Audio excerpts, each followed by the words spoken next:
नमस्कार। अवध क्लासेस में आप सभी का स्वागत है। मैं हूँ भीष्म कुमार। आज का टॉपिक है ह्यूमन रेस्पिरेशन। अगर आप किसी प्रतियोगी परीक्षा की तैयारी कर रहे हैं तो ये वीडियो आपके लिए बहुत ही इम्पोर्टेंट होने वाला है, क्योंकि इसमें उन सभी प्रश्नों को रखा गया है जो प्रतियोगी परीक्षाओं के लिए बहुत ही महत्वपूर्ण हैं। वीडियो को अंत तक ज़रूर देखिएगा और साथ ही साथ इस वीडियो को अपने दोस्तों में भी शेयर कीजिएगा ताकि उनको भी इसका लाभ मिल सके। तो सबसे पहले आप लोगों से निवेदन है कि आप चैनल पे अगर नए हैं तो चैनल को सब्सक्राइब कर लीजिए, बेल आइकन दबाइए ताकि आने वाली वीडियो का नोटिफिकेशन सबसे पहले आपको मिले। तो शुरू करते हैं। सबसे पहला प्रश्न है, कोशिकीय ईंधन किसे कहते हैं? आपके पास 5 सेकंड है। कोशिकीय ईंधन कहते हैं ग्लूकोज को। ईंधन क्या होता है? जिसके जलने से ऊर्जा और ऊष्मा मिलती है। ग्लूकोज क्या है? हमारे जो भोज्य पदार्थ हैं उनका सबसे सरल रूप है और इसी के दहन से एनर्जी मिलती है, इसीलिए ग्लूकोज को कोशिकीय ईंधन कहते हैं। अगला प्रश्न है, अवायवीय श्वसन अथवा किण्वन में कौन सी गैस मुक्त होती है? एनारोबिक रिस्पायरेशन एंड फर्मेंटेशन में कौन सी गैस मुक्त होती है? 5 सेकेंड।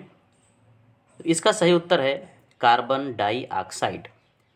एनारोबिक रिस्पायरेशन में जब ग्लूकोज का दहन होता है तो एथिल एल्कोहल और कार्बन डाइऑक्साइड मुक्त होती हैं। अगला प्रश्न है, जलीय कशेरुकियों में प्रायः श्वसन अंग होते हैं। 5 सेकेंड। इसका सही उत्तर है क्लोम, गिल्स। जो जलीय कशेरुकी हैं, ऐसे कशेरुकी जो जल में पाए जाते हैं, उनमें श्वसनांग गिल्स होते हैं, ठीक है, जैसे मछलियों में। अगला प्रश्न, मनुष्य में किसके द्वारा ध्वनि उत्पादन होता है? मनुष्य में जो ध्वनि उत्पादन, मनुष्य बोलता है तो जो आवाज़ बाहर निकलती है, ये किसके द्वारा निकलती है? ये निकलती है लैरिंग्स के द्वारा, कंठ के द्वारा, जो हमारे रेस्पिरेटरी सिस्टम का एक हिस्सा है। इसे साउंड बॉक्स भी कहते हैं। इसको कहते हैं साउंड बॉक्स, और साउंड बॉक्स से ही ध्वनि निकलती है। अगला प्रश्न है, कौन सी संरचना वायु मार्ग नहीं बनाती है? एयर पाथवे नहीं बनाती है। ये 4 संरचनाएं हैं। एयर पाथवे क्या होता है? एक्सटर्नल नॉस्ट्रिल से वायु फेफड़े में प्रवेश करती है, तो फेफड़े तक जो एक रास्ता बनता है उसको कहते हैं एयर पाथवे।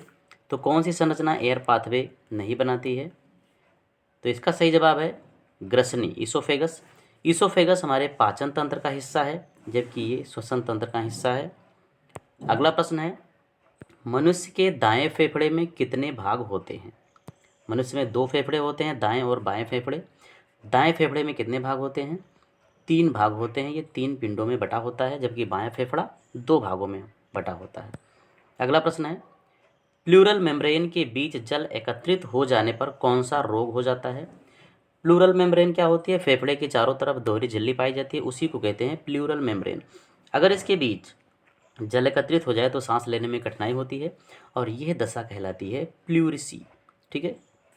अगला प्रश्न है, फेफड़े के किस भाग में गैसीय विनिमय होता है? गैसियस एक्सचेंज फेफड़े के किस भाग में होता है? जब हम सांस लेते हैं तो वायु हमारे फेफड़े में पहुंचती है और फिर वहां से ऑक्सीजन ब्लड में चली जाती है और ब्लड से कार्बन डाइऑक्साइड फेफड़े में चली जाती है। इसी को कहते हैं गैसीय विनिमय। तो किस भाग में होता है फेफड़े के? ये होता है एल्वियोलाई के। फेफड़े में जो श्वास नली है, इसका सबसे अंतिम सिरा होता है एल्वियोलाई। अगला प्रश्न है, एल्वियोलाई में ऑक्सीजन का आंशिक दाब कितना होता है? पार्शियल प्रेशर ऑफ ऑक्सीजन, ठीक है। PO2 कितना होता है एल्वियोलाई में? एल्वियोलाई में PO2 104 mmHg होता है, ठीक है, क्योंकि हमारे फेफड़े में जब सांस खींचते हैं तो शुद्ध हवा जाती है। अगला प्रश्न है, एल्वियोलाई में CO2 का पार्शियल प्रेशर कितना होता है? CO2 का आंशिक दाब कितना होता है? यहाँ पर CO2 कम होती है, इसका आंशिक दाब होता है 40 mmHg। अगला प्रश्न है, ऑक्सी हीमोग्लोबिन के रूप में कितने प्रतिशत ऑक्सीजन का परिवहन होता है? देखिए, जो फेफड़े में ऑक्सीजन पहुँचती है वहाँ से ऑक्सीजन ब्लड में जाती है और हीमोग्लोबिन से जुड़ के ऑक्सी हीमोग्लोबिन बना लेती है, और यही हीमोग्लोबिन टिश्यू तक ऑक्सीजन को ले जाता है, टिश्यू तक। तो कितना प्रतिशत ले जाता है? लगभग 98%, ठीक है।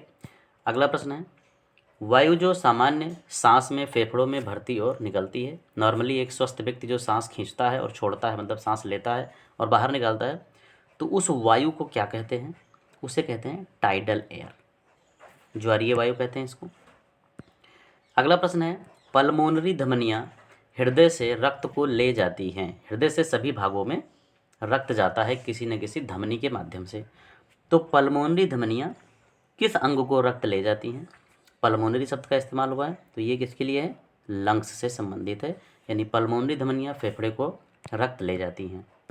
अगला प्रश्न है, रुधिर में अधिकांश CO2 का संवहन किस रूप में होता है? ऊतकों में जो CO2 बनता है ये रुधिर के माध्यम से फेफड़े में आ जाता है। रुधिर के माध्यम से कहाँ पहुँचेगा? फेफड़े में। तो ये किस रूप में फेफड़े तक पहुँचता है? अधिकांश पहुँचता है बाइकार्बोनेट आयन के रूप में। लगभग 70% CO2 बाइकार्बोनेट आयन के रूप में आती है। अगला प्रश्न है, अधिकतम चेष्टा से फेफड़े से वायु निकाल देने के पश्चात कितनी वायु फेफड़े में बची रहती है? अधिकतम चेष्टा से मतलब जब नॉर्मली हम सांस छोड़ते हैं तो वायु बाहर निकलती है, लेकिन पूरी ताकत लगा के अगर हम सांस छोड़ दें तो क्या फेफड़े खाली हो जाएंगे? खाली नहीं होंगे, उसमें वायु बची रहती है। तो उस वायु की मात्रा कितनी होती है? ये वायु है 1200 ml, इसे अवशेष वायु कहते हैं, रेसिडियल एयर। अगला प्रश्न है, अंतःश्वास में फेफड़े के आयतन में क्या परिवर्तन होता है? अंतःश्वास मतलब होता है सांस का अंदर की ओर खींचना, फेफड़े में हवा भरना, ये होता है इंस्पिरेशन। तो फेफड़े में के आयतन में क्या परिवर्तन होता है? आयतन बढ़ जाता है। जब अंतःश्वास होता है तो आयतन क्या होगा? बढ़ जाएगा और दबाव घट जाएगा। फेफड़े का अंतः श्वास सामर्थ्य कितना होता है? इंस्पिरेटरी कैपेसिटी कितने होती है फेफड़े की? इंस्पिरेटरी कैपेसिटी होती है 3500 ml, 3500 ml होता है। क्या होती है इंस्पिरेटरी कैपेसिटी? नॉर्मली जब सांस लेते हैं तो 500 ml वायु फेफड़े में जाती है, इसको कहते हैं टाइडल वॉल्यूम। अब नॉर्मल सांस के अलावा हम जितनी ताकत से पूरी चेष्टा से सांस को अंदर खींचते हैं तो हवा जो भरती है उसको कहते हैं इंस्पिरेटरी रिजर्व वॉल्यूम, ये होता है 3000 ml। और inspiratory reserve volume plus tidal volume, ये इंस्पिरेटरी रिजर्व वॉल्यूम है और ये है टाइडल वॉल्यूम, इन दोनों का योग होता है इंस्पिरेटरी कैपेसिटी, ये है 3500 ml। अगला प्रश्न है, मनुष्य में अंतःश्वास और उच्छ्वास में कितना समय लगता है? अंतःश्वास क्या होता है? सांस खींचना। उच्छ्वास होता है सांस को छोड़ना। इसमें कितना समय लगता है? तो इंस्पिरेशन में 2 सेकंड का समय लगता है और एक्सपिरेशन में 3 सेकंड का समय लगता है। तो ऑप्शन नंबर बी सही होगा। अगला प्रश्न है, मनुष्य में श्वास केंद्र कहाँ स्थित होता है? रेस्पिरेटरी सेंटर, ये जो हमारे ब्रीदिंग को रेगुलेट करता है, ये स्थित होता है मेड्यूला और पॉन्स में। अगला प्रश्न है, प्रत्येक अंतःश्वास में वायु कितने ml ऑक्सीजन वायु कोष्ठकों में ले जाती है? इंस्पिरेशन, जब हम अंतःश्वास सांस को खींचते हैं तो 500 ml वायु हमारे फेफड़े में प्रवेश करती है। कितने ml ऑक्सीजन लेके जाती है? लगभग 69 ml ऑक्सीजन ये फेफड़े में पहुंचाती है। अगला प्रश्न है, रक्त का शुद्धिकरण किस अंग में होता है? कौन सा अंग है जहाँ पर ब्लड का प्यूरिफिकेशन होता है? लोग कन्फ्यूजन में कभी कभी किडनी लिख देते हैं। किडनी में शुद्धिकरण नहीं होता है, किडनी में फिल्ट्रेशन होता है, रक्त क्षमता है। शुद्धिकरण होता है फेफड़े में। ठीक है, तो सही होगा लंग्स। अगला प्रश्न है, यदि हवा में ऑक्सीजन की सामान्य मात्रा के साथ कार्बन मोनोऑक्साइड भी हो तो दम घुटने लगता है, क्यों? देखिए, हवा में ऑक्सीजन कितनी होती है? लगभग 21%। और कार्बन मोनोऑक्साइड कितनी होती है? 1% से भी कम होती है। तो अगर कार्बन मोनोऑक्साइड की मात्रा बढ़ती है तो क्या होगा? दम घुटने लगेगा। इसका कारण क्या है? इसका कारण है हीमोग्लोबिन ऑक्सीजन के बजाय कार्बन मोनोऑक्साइड से अधिक तत्परता से मिलता है। ठीक है, यानी कि ऑक्सीजन से ना जुड़ के कार्बन मोनोऑक्साइड से जुड़ेगा, जिससे ऑक्सीजन की कमी हो जाएगी टिश्यू में और दम घुटने लगेगा। अगला प्रश्न है, हैम्बर्गर प्रक्रिया को कहते हैं, हैम्बर्गर फेनोमेनन क्या कहलाती है? ये कहलाती है क्लोराइड शिफ्ट। और ये घटना तब घटती है जब टिश्यू से CO2 बाइकार्बोनेट आयन के रूप में लंग्स में पहुंचता है। कहाँ पहुंचेगा? लंग्स में। कहाँ से? टिश्यू से। ठीक है, किस रूप में, बाइकार्बोनेट आयन के रूप में। तब ये घटना घटेगी क्लोराइड शिफ्ट। इसकी खोज हैम्बर्गर ने किया था, इसीलिए इसको हैम्बर्गर प्रक्रिया या हैम्बर्गर फिनोमिनन भी कहते हैं। अगला प्रश्न है, कार्बोनिक एनहाइड्रेज एंजाइम कहाँ पाया जाता है? किसमें पाया जाता है कार्बोनिक एनहाइड्रेज?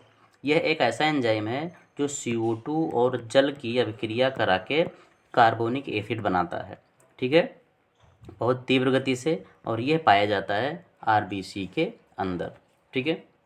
अगला प्रश्न है, सामान्य स्वस्थ मनुष्य के रुधिर के 100 ml रुधिर में ऑक्सीजन की मात्रा कितनी होती है? 100 ml रुधिर में ऑक्सीजन की मात्रा कितनी होती है? तो यह ऑक्सीजन की मात्रा होती है 20 ml, ठीक है, लगभग 20 ml। अगला प्रश्न है, फेफड़े में रुधिर एवं वायु के बीच गैसीय विनिमय की प्रक्रिया है।